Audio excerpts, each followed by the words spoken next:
So let's reset ourselves. I'm Chad Porto. He's Marcus Green. This is technically going to be hour 2 of the show.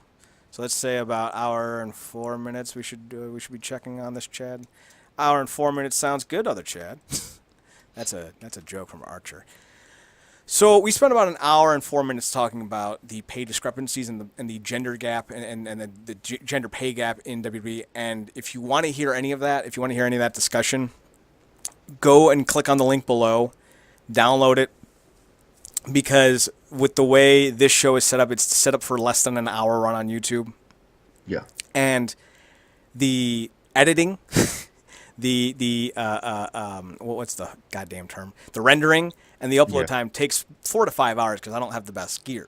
So I'm not going to extend it by an extra, 8 or 9 hours, or a combined 8 or 9 hours just to get that hour in. So everything we're talking about now is less fluff, is more fluff, less technical. But if you want to hear our thoughts on the gender pay gap, and there was an hour worth of thoughts, like we went for a while, click on the link down below, follow it, and go to it. Otherwise, we're moving on. Marcus, my friend, let's talk about Impact, because big news are coming. Maybe. Always a maybe with Impact. There's always a maybe with everything in wrestling. John Cena will face off with Samoa Joe at WrestleMania. Maybe. Oh, okay. The Undertaker's coming back for a match at WrestleMania 34. Maybe. Oh, okay. Maybe. Allegedly. Motherfucker.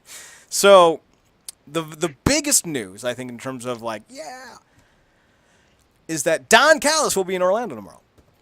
Ba-doonch. No, that's not the news. He will be in Orlando tomorrow because they're going to get set for the next set of tapings. But the rumor has it, as Adele would like to say, is that Rey Mysterio may be a part of that tapings. And you and I were talking before about who Eli Drake should face off with at Lockdown, considering he will have at least 30 matches between himself, Johnny Impact, and Alberto Patron before Lockdown happens. We were like, well, if you're not going to promote somebody or sign somebody from outside, the best bet would be to promote somebody from within. Well, Rey Mysterio would take care of that Lockdown main event problem. Eli Drake versus Rey Mysterio at Lockdown, that's a match that I'd pay to see. But do you think, one, that Rey Mysterio will come in? Because we've been hearing about this for 2 years now. And 2, do you think he should be given a top slot? Marcus, hit me up. What do you think? Long time huge fan of Ray. Always been a fan of Ray. Will always be a fan of Ray. Yeah, I do think, I would like to think he'd come in. Like I said, I think a lot of, appeal that can come with Impact now is obviously the guys on top. This whole new regime of it all and the inner workings. Obviously, I think Ray is obviously winding down in his career, more so trying to train his son to get in the business, but he still has some left in the tank. So I would hope that he would come in. I think he would be a great for to come in against some guy like Eli Drake. I mean, Eli Drake would just go off on Ray, the size of it all and, his history. I mean, that's endless material for Drake, but I think it would be a great contrast, specifically in terms of style. And like you said, yeah, I mean, how many times can we watch him going against Patron, one guy who we really don't want to see at all, and Morrison, who, while good, I mean, how many matches have they had at this point? So, and we'll have by the time we get to Lockdown. So, I think, it would be a great addition. And I do think he will get that top spot because despite, however he is, physically what he's been up to for the past few years, I do think, Ray does have that name recognition. I do think when given the opportunity, time, and whatnot, he can give a hell of a show, as he did, against Puma and Lucha.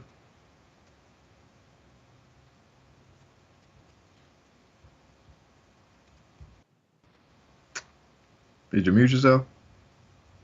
Sorry, I did. Thank you for pointing that out. I was so parched, I was like, I need some water. And then I was like, that's a good point about Alberto Patron and Rey Mysterio feeding themselves a lot. So let me piggyback off that point. Yes, Patron and Mysterio have faced off with each other so many times. They're like that one porn star that you really like that only does solo scenes. Like, we get it. You love yourself, but can you do something different? Rey Mysterio and Patron have done that to excess. Lucha Underground. Actually, no, never in Lucha Underground. They were at different points. WWE a lot, though. However, I think when you bring in Rey Mysterio, while you don't necessarily want the El Patron Rey Mysterio feud to reignite, bringing in Rey with the history he does have with Patron and the history he has with Conan makes things more interesting in the possibility of either reigniting that feud or altering that feud into like a tag team. So you bring him in, and you have different possibilities with Patron, and that makes it all the much more interesting because now you've kind of reset Patron with another feud. And I don't think they're going to re-sign Patron past the year, but you still need to get him to that year to get him to Bound for Glory, you know, like, and Ray might just be that guy. Plus the lockdown main event thing. So there's a lot of possibilities with that. Yeah, but as a big fan of Ray, I would love to see him in Impact. Also, it'll be interesting seeing how he kind of fly around that six-sided ring. I think we mentioned before they might be going back to four sides. Which at this point, I mean, things are forever changing anyway. So complaining about it at this point is kind of feels like almost a moot point, even though that's kind of one of the defining traits from the company's, birth. If you, it's kind of going to happen anyway. Mm-hmm. It's this next week with Impact going to be all kinds of shenanigans. Because, Don Callis did say, we're making changes, but they're not going to all happen on, week 1. And he made a hockey reference because he's Canadian, so of course he would. But basically the scenario was it's going to take a while to rebuild this thing. And that's what we heard last year. But again, when you have a new GM, and as a Cleveland Browns fan, I've heard this speech before. I know how it goes. It's going to take a while. Got to bear with us. And I'm all in, don't get me wrong, but like... I already heard this once before in this company in the last calendar years. I mean, like, whatever. So, joining Rey Mysterio might be someone that, name-wise, we've heard a lot of, not for all the best reasons, and that's Su Yung, the wife of embattled WWE superstar Rich Swann. Oh, wow. Yes. Now, we're kind of used to hearing her as the potential victim in a ongoing domestic violence investigation. However, what I want us to focus the narrative on is the fact that she's a great character wrestler. She's known as the Blood Bride. Ironic. That's interesting. But she's kind of like a corpse bride kind of character. And she's very gothic looking, very demonic, very, I'm dead, I'm coming to get you. And I'm thinking, give me 6 months in creative control and I can make Rosemary versus Su Yung into the feud of the year. These two are tailor-made to feud. I'm talking main-level Bound for Glory match feud. Su Yung as a wrestler is good. She's not great. She's not anything like, oh my God, she's a female Kenny Omega. She can tell a story. And that's really all you need. If you can wrestle as well as Enzo, you're fine. By the way, that Cedric Enzo match last night, I actually liked it. I liked the ending of it. The Enzo popped his ankle out ending was great because it looked real. And like him not getting back in the rings is the perfect fucking thing in the world. So I'm like, I enjoyed that. I shouldn't have, but I did. I got to see that. But that would be that, like you said, I mean, just going off that character alone, because I really haven't seen her at all. I mean, the first I ever heard of her was unfortunate with this whole domestic situation. But, yeah, I mean, just, based off that character, that would be perfect to go with Rosemary. Of course, me being biased and us missing out on a great feud last year because of reasons, I would very much like to see her conclude her feud with Valkyrie before that, and then maybe have Rosemary come out on top, and then have basically another foil come in, kind of like Valkyrie did against her when she initially debuted against Rosemary. So have Su Yung, after Rosemary seemingly put Valkyrie behind her for the time being, have her debut and try to take out Rosemary. And this can be just this long thing about Rosemary only having eyes to get the title back, but always having somebody get in her way. Yeah, you would not throw Su Yung versus Rosemary right away because, and we haven't seen this yet, but Rosemary, I think, is going to have to deal with Hanya, the Howling Huntress. And Hanya used to be known as Saturn in Shikara, and I'm a big Saturn fan, so I'm like, I'm excited about this. Let me tell you. I forgot about her. That is if she is as talented in the ring as she is a looker, it's going to be a problem. Yes. Plus, then now Rosemary has to go through Taya. I wouldn't even start Mia versus Rosemary until Slammiversary. That'll give you 5 months or so to promote and book Su Yung as this evil, unstoppable force. And really what I would do with Su Yung is have her go after Gail Kim. Have Gail Kim set up some kind of match with, ODB if you can get her, or a bigger bruising knockout. Have her go through that, then have her go up against Allie, who might be Knockouts champion at the time, and then kick off the Rosemary Sue Young feud. So like you would have two trajectories kind of colliding around Slammiversary, or right after, because I would imagine that's when Allie would drop the belt. It would be at Slammiversary if she does win it. So just kind of spouting off at the mouth. Marcus, you finished watching Wrestle Kingdom. Yep. You talked about the first 5 or 6 matches on ComicCorp, because that's just how we do things. Yep.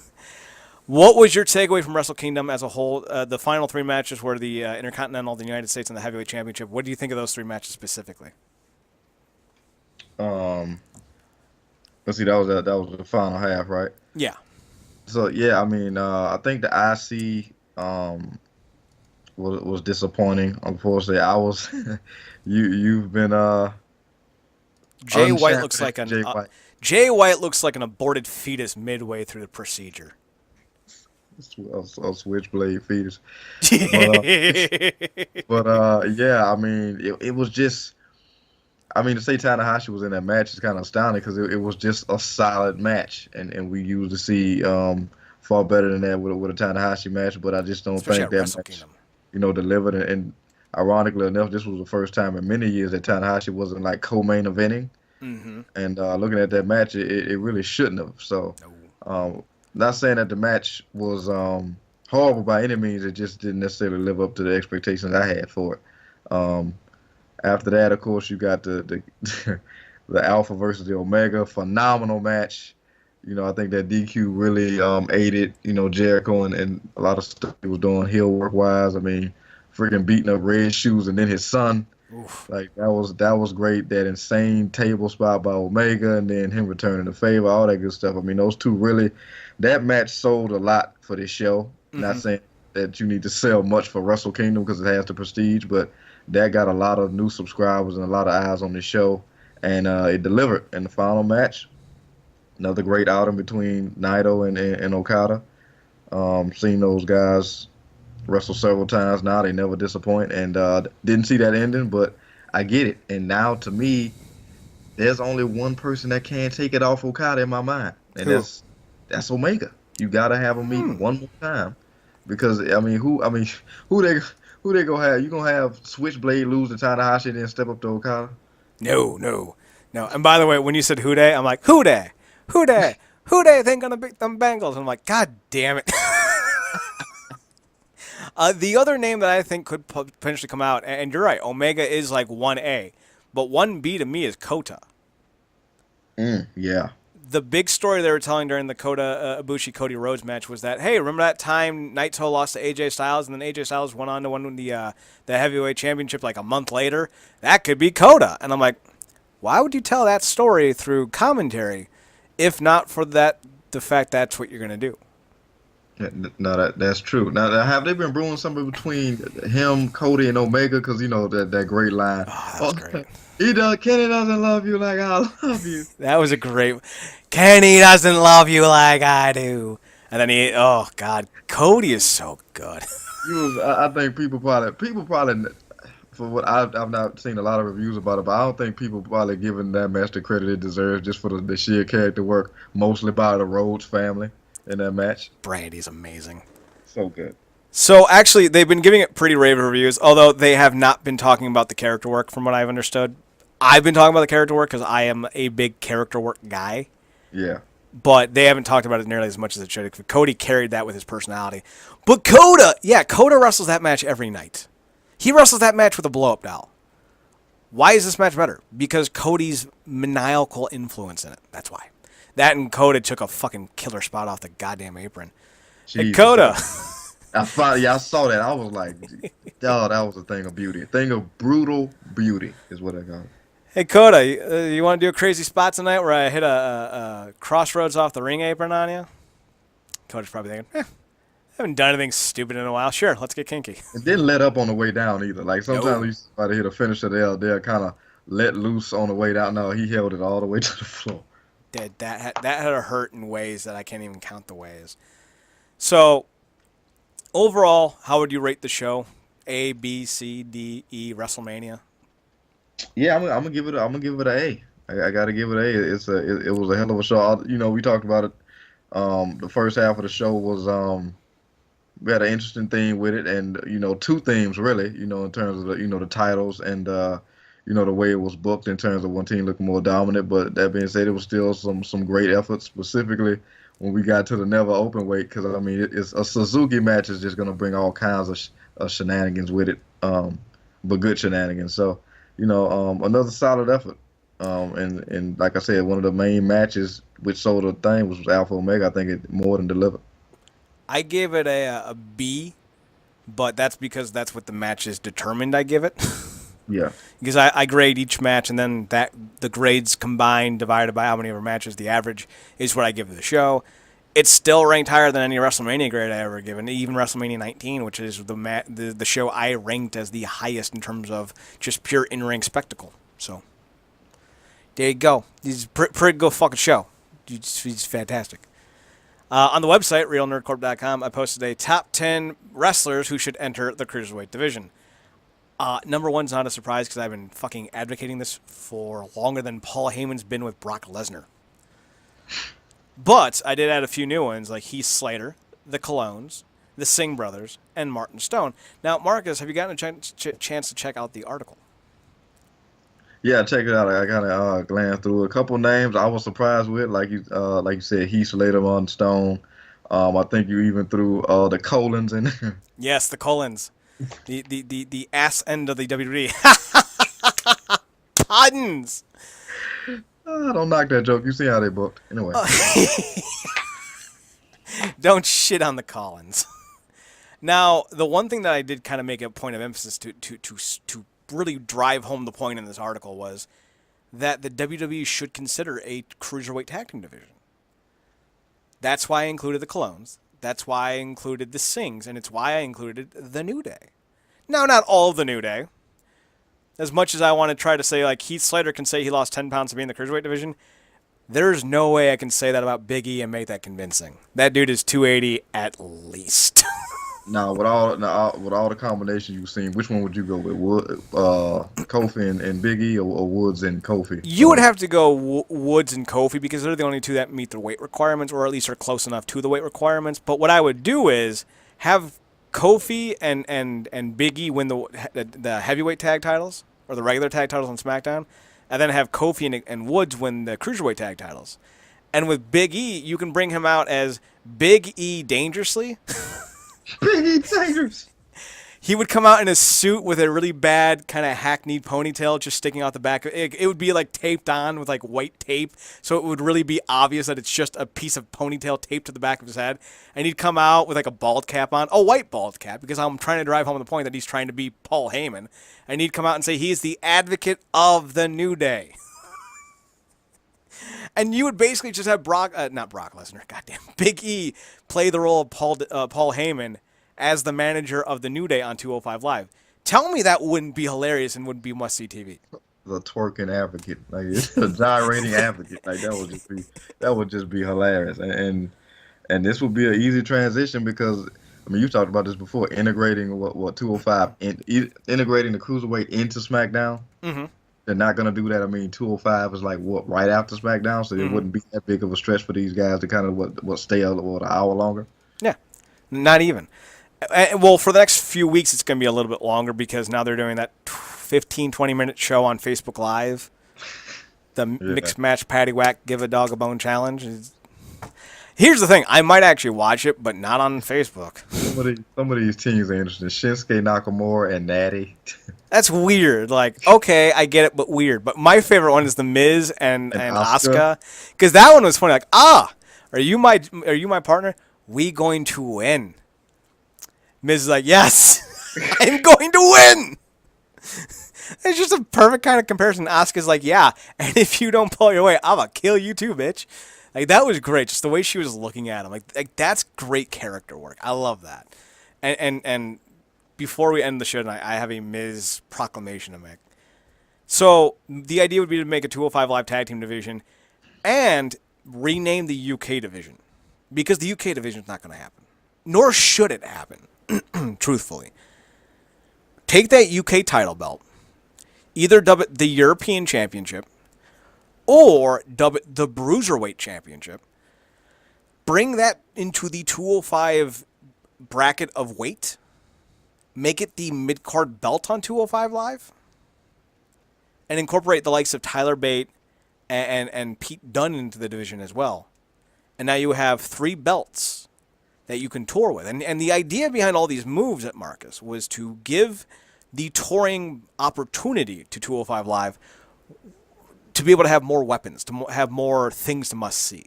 If you have a tag team title match between Ciampa and Gargano against the New Day for the WWE 205 Live Tag Team Championships or Cruiserweight Tag Team Championships, that's a hell of a lot better than just watching, the Singh brothers take on T.J. Perkins and Grand Metalik. It gives more importance to the tour. Now, yes, you would be taking New Day and several others from other respective brands, but the point is to make as many established touring brands as possible. That's why NXT has who they have. That's why 205 Live would need who they have and the belts that they would need. And that's why SmackDown and Raw have who they have. So you would be able to make 4 distinct touring brands, and the idea would be then to follow up with not a 205 Live, but a women's division brand as well. Where you would have, say for the sake of argument, Mickie James and Dana Brooke on Raw. And that's your women's match on the Raw brand. But then on the women's brand, you would have both champions, an assorted collection of both Raw and SmackDown women, and they would tour on their own brand. That way you have as many tours going as possible in different regions as possible. That would work. But you got to make that first step with 205 Live because that's the next brand to tour. And to do that, you need tag titles and a mid-card belt and a fluffier, more stacked roster. That's true, and that was interesting you went there because I didn't even think about that whole touring thing with 205 Live because I was gonna ask. That was interesting that you made that transition with the United Kingdom belt because a lot of people for the longest have been calling for maybe like a mid-card title for NXT. Mm-hmm. So I was gonna ask, what did you think? Should the UK strap had stayed down in NXT, but obviously. It would take precedent to 205 Live because obviously they're going touring and that's closer with the main brands and so on and so forth. And obviously those guys will get far more exposure with those main stars. I do like the idea of a mid-card title in NXT, but I think it should be something pretty simple like a TV belt. Yeah. Or a network title or a what was Zack Ryder's championship belt called? The Internet Championship? Yeah, like something like that. Like something generic. Something for guys like I was going to say Sawyer Fulton, but fuck that. Velveteen Dream to chase after, Aleister Black to chase after, to help build them up for the next round. Because I think Aleister Black should be an NXT champion before it's all said and done. Because he's one of those fringe guys. He's good enough to wrestle on the main roster, but he needs as much time as NXT as possible to cultivate his personality and his brand. Because unlike an Adam Cole or a Red Dragon or a Drew McIntyre, a lot of fans didn't know who he was or wasn't as familiar with him as others. They were first really introduced to him when the UK scene kind of blew up about a year or two ago. So he's fairly new in that regard. But that's what I would do. That's just me. What would you do? Would you keep the UK belt in NXT? I would have, but because I think with guys like Tyler Bate and Pete Dunne and such, I think those guys definitely deserve more exposure and getting to mix it up with guys on the main roster and just what Pete Dunne has done with that belt and Bate. I do want it to get more exposure, and I do think it would get a lot more luster on it in around the main roster because NXT, for everything it is, it's basically a transitionary brand for these talents. Mm-hmm. So instead of cycling these guys back and forth with that particular belt. I'd like to see some nice lengthy reigns like we got with Pete Dunne and Tyler Bate. And like I said, you want to get prestige of that belt, you got to have top matches, which they've been having, but you can't do Pete Dunne and Tyler Bate forever. You gotta move on to other names. So like you said, I think that's a great idea. Specifically, if 205 Live, like you said, is going to start touring, then they definitely need to get those guys there because they will bring some big fanfare. But with NXT, like you said, I do think they need a secondary title. How that will work and how they come up with that, I mean, we've seen them come up with different ideas before, so it's just all a matter of time. But I do like that whole idea because regardless of what happens, they have to do something to elevate this Cruiserweight division. Yeah, I agree. And Tommy's not hurt again, right? I don't think so. Okay, just you gotta check on Tommy, man. Unfortunately, you gotta make sure you don't see him a couple weeks, you start getting worried. Apparently he was on tonight's 205 Live after a quick Google search. I don't know what he did, but I saw his name, so I'm assuming he's okay. Cool. The reason for anyone wondering why I would take the UK title to 205 Live, and that's mostly because the people in that UK tournament were cruiserweights. Yeah. So, most of the talent that you would use for that UK show are already cruiserweights in their own right, so why not just make it the cruiserweight mid-card belt, cultivate it as such, so that you would have another title to chase after if you're a cruiserweight. And now, I'm not a big fan of the cruiserweight belts to begin with, but if you're going to go gung-ho for it, go New Japan all the way or don't do it at all. Don't go half-assed. Like with the X Division, that's a completely different type of belt because it's not about weight, but style. So you could have your Samoa Joes and your Abysses compete for it and give it notoriety and credibility, but when you have a weight-specific belt, guys like John Cena will never compete for it because there's no reason to. While on the X Division side of things, you've had AJ Styles, Christopher Daniels, Samoa Joe, Abyss, Kurt Angle, and Bully Ray, and others compete for that belt. It gives it a unique blend of legitimacy and longevity that wouldn't be met with a weighted belt. So I'm glad that both belts exist, though, because they both provide something different, and I think that's a good thing. Yeah. So, The Miz. I'm going to say it. I'm going to throw up. But I'm going to mean every word I say. No, God, I can't say it. God, hang on. Hang on. Open in the middle of the compliment. Oh, God. Oh, it's going to suck. The Miz should be... Universal Champion. Oh, God. It hurt. Trying to keep it down. When you look at The Miz, I've never been a big fan of the guy. We're from the same region. My brother knows him and his parents. I've heard all horror stories about them for years before you ever get into the pro wrestling. He's kind of a joke in the region, but it's a joke that we've kind of taken as our own. The Miz, though, is the only wrestler on Raw who has a character that works outside of Brock Lesnar. Yep. So if Brock Lesnar does leave after WrestleMania, or even if he comes back, put the belt on The Miz, because The Miz as a heel champion now would work.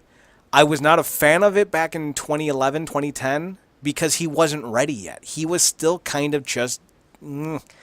But he's cultivated such a brand about himself that he finally feels ready to be a top heel. So let him be a top heel. Yeah.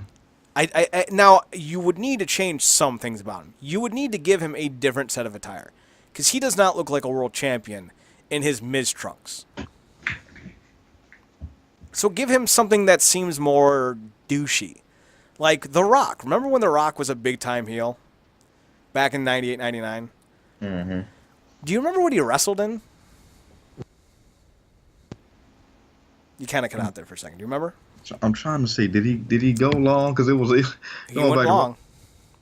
Because I was going to say I realized like in the early beginnings of the match, I'm like, wait a minute, is Okada's wearing freaking pants? Okada was wearing bell bottoms. Back in 98, 99, The Rock wore high-end expensive track suits when he wrestled. And part of the whole shtick was that The Rock was wearing very expensive clothing to wrestle because he was that important. The Miz should adopt a similar mentality. His gear should be flamboyant and flashy. I think his gear is kind of reserved. Wouldn't you agree?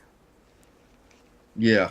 It's far better than what we were first introduced with, because he was the jean shorts. Hell yeah, that and the whole open finger gloves of it all, the chain and everything.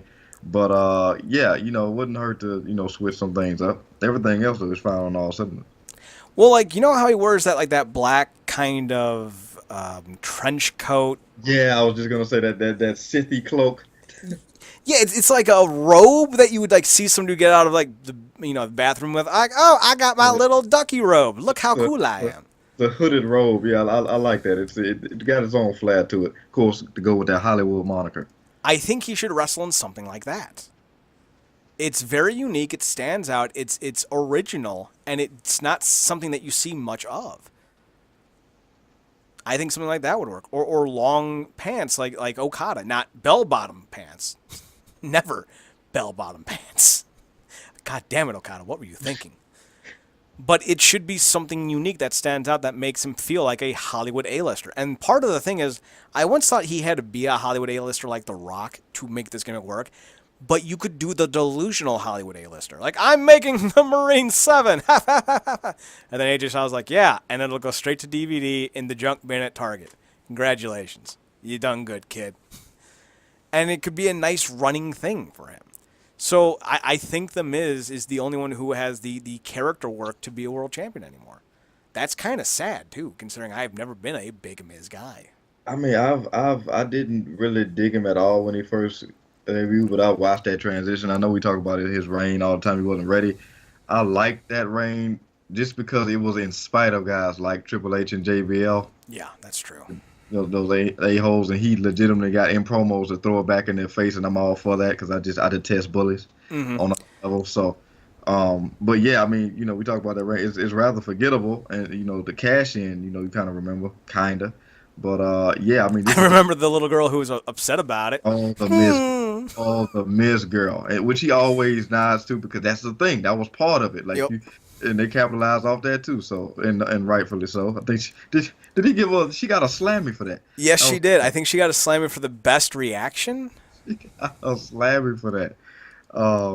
But yeah, I mean, like you said, it's not really sad to say, and I think a lot of this onus is on him. He keeps himself relevant no matter what's going on, no matter what they throw at him. Him developing this all right obsession with the IC title because of the way the company has booked it for so long has been another thing. He literally wants to be synonymous with that title, and now he's obsessed to the point of going after guys that can absolutely destroy him like Roman Reigns. But it's great because he's built this thing, and he's gotten better in the ring over the years too. But because his character has been so consistently built, and he keeps it fresh and goes away when he needs to and takes little breaks where his guys sometimes need a break and refuse to absolutely take one unless they get injured. He's very good about, staying fresh in different areas, and he's one of the best on the mic as well. So, yeah, I think it's now or never. I don't know how they're exactly going to work that belt off Brock, but it does need to trickle down to the Miz some kind of way. I think the best way to go about it is obviously Reigns going to take it off of him. And then say May or so, when they realize that Reigns still isn't over as champion, the ratings are going down, they're going to make the dynamic move to put the belt on somebody else, and I think that'll be The Miz. Because he's the only one that's shown to be consistent. I know a lot of people love Seth Rollins. He likes fucking Nazis, and that's his business. But Seth Rollins has proven that he can't stay healthy long enough to be a legitimate main eventer. And he's not the most charismatic guy, as I stumble over saying the word. So you need to find somebody who is. You need to find somebody who is healthy, has a history of longevity, has a history of making titles more impressive than they are. The Intercontinental title has been the headlining belt for Raw for most of the last 3 years. A lot of that has to do with The Miz. Yep. And again, trying to keep down the vomit when I say that. So that's why Reigns has it. It's not because they wanted to make him a Grand Slam champion. They didn't give a shit. Because technically, I think, it doesn't even count because it's a tertiary belt and he already held one of those. I mean, whatever, that's semantics. But still, what I'm saying is the reason why Reigns won the Intercontinental title is because it's the de facto top title on the brand. That's also part of the reason why the 205 Live belt is defended so often on Raw, because the Intercontinental title is seen as the main level title per show, not like for major events, but for Raw to Raw, it's the top title.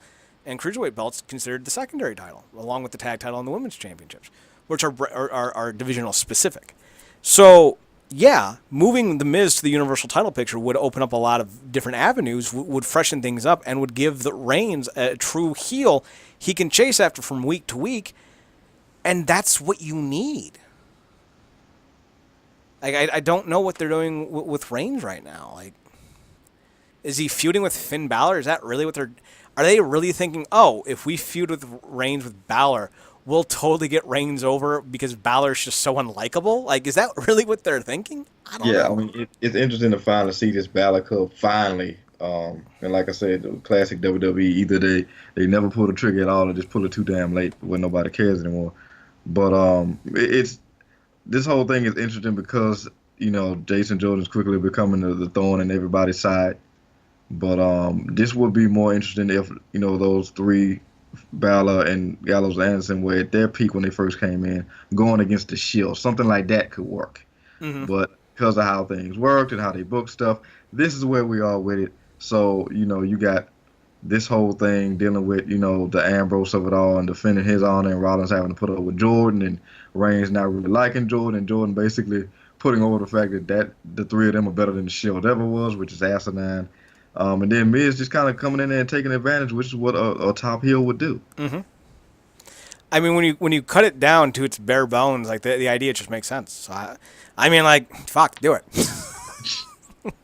But they won't, because they hate money and success and all things good and glorious. So speaking of things that you said won't make money, the freak is going on with this broken, woken, put Bray Wyatt hobbling Matt Hardy, yeah, Hopalong Gretzky. I like that whole face-off last night was stupid. And then you had Bray Wyatt going, ha ha ha. it was almost to the freaking a failed Grinch attempt. I thought I was watching the Grinch versus Krusty the Clown. Face-off was almost better when one was on screen and one was in the ring. The face-off was almost better in face-off. I'm Castor Troy. Oh my God, that's a terrible gimmick, terrible feud. Oh, why are they doing this? I knew this would happen, man. Everybody in their mama was calling, WWE, go ahead, pull the trigger on the Broken. I'm like, I don't know why people are clamoring for this. It's never gonna be what it was in Impact. Nope. People loved it when it was in Impact, but they hated that it was in Impact. And I'm saying WWE either water it down or you would never get it to the full tilt, because WWE's not gonna go out and have Rebby come out and then do everything with Senor Benjamin and the baby and the freaking vanguard of it all. But that was having freaking Matt Hardy go on vacation to fight a freaking paid kangaroo. Come on, man. Right? Come on. They're not going to do that. No. And here's the thing. Let's dispel this notion. Bray Wyatt's not a good worker. I think we can honestly say that at this point. We've seen enough of his big-time level matches to know he needs as much help as it gets. There's a reason why he's constantly booked in cage matches and inferno matches and in, rebuild this house matches, TLC matches. Not the actual TLC event, but I mean like the home makeover shit.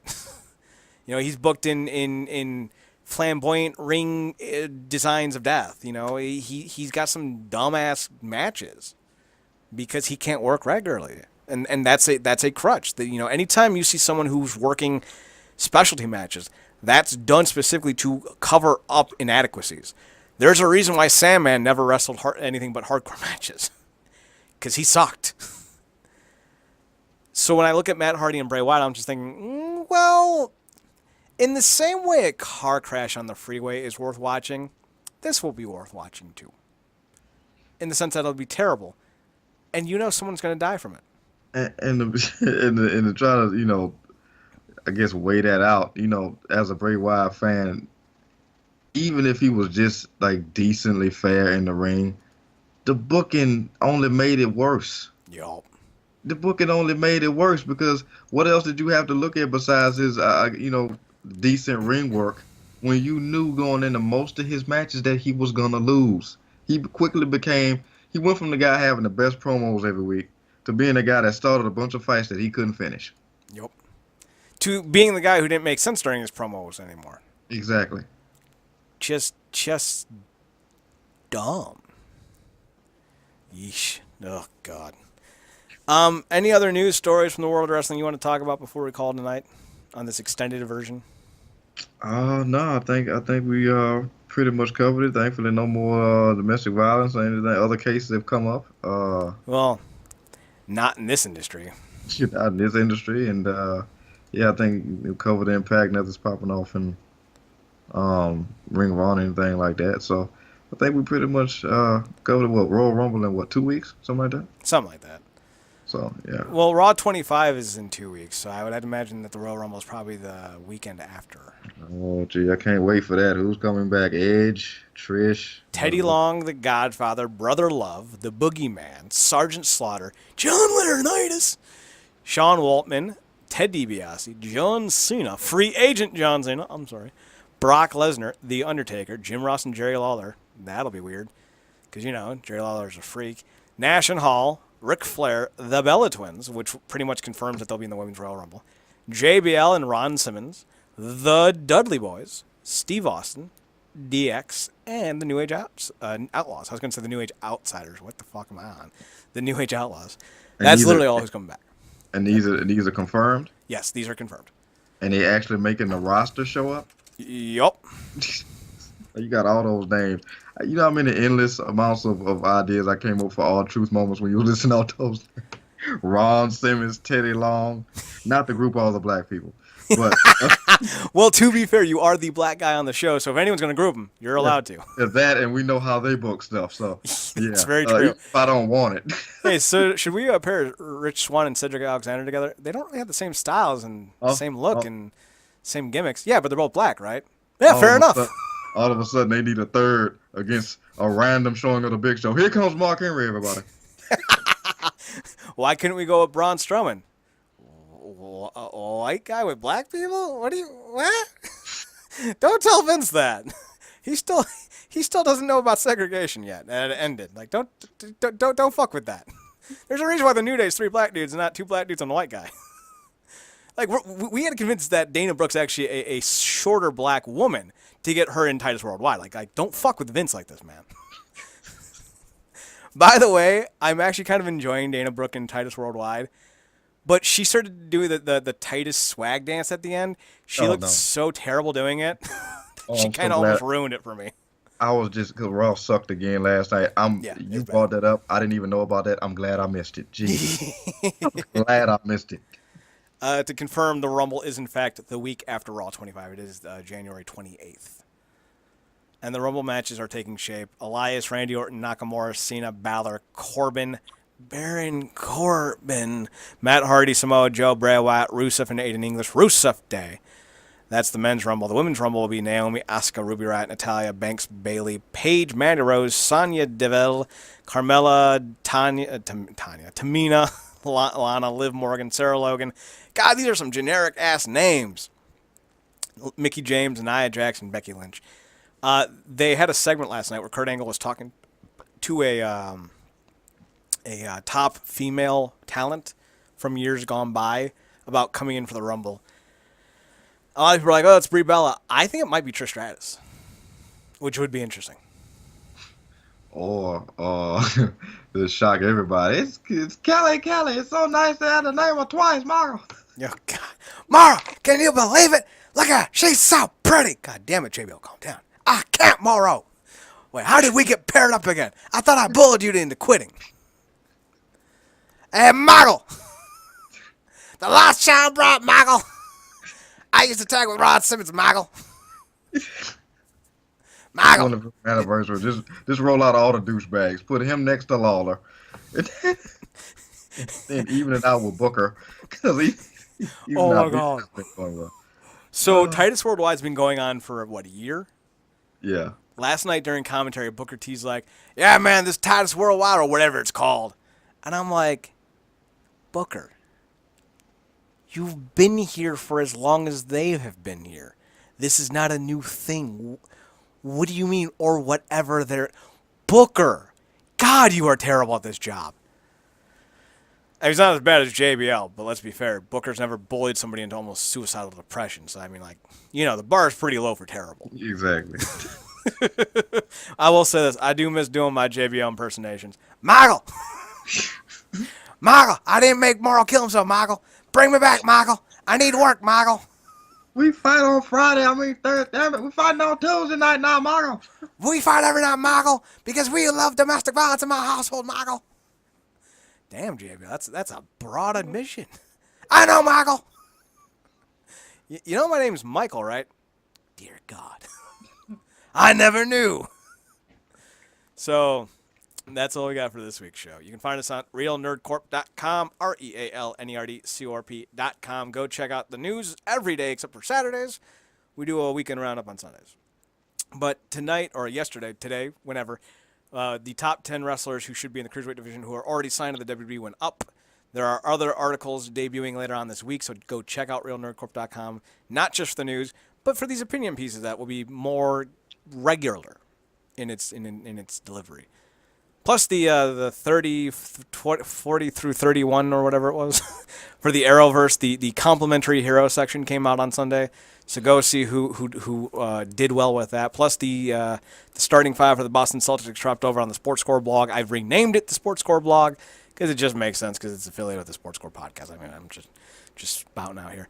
If you're listening to this on YouTube, there's an entire hour that was talked about the gender pay inequality. We did not include it on the YouTube edition of the show because it was a long conversation that I did not mean to have as long as it was. I thought it was going to be 10 to 15 minutes. It lasted for about an hour.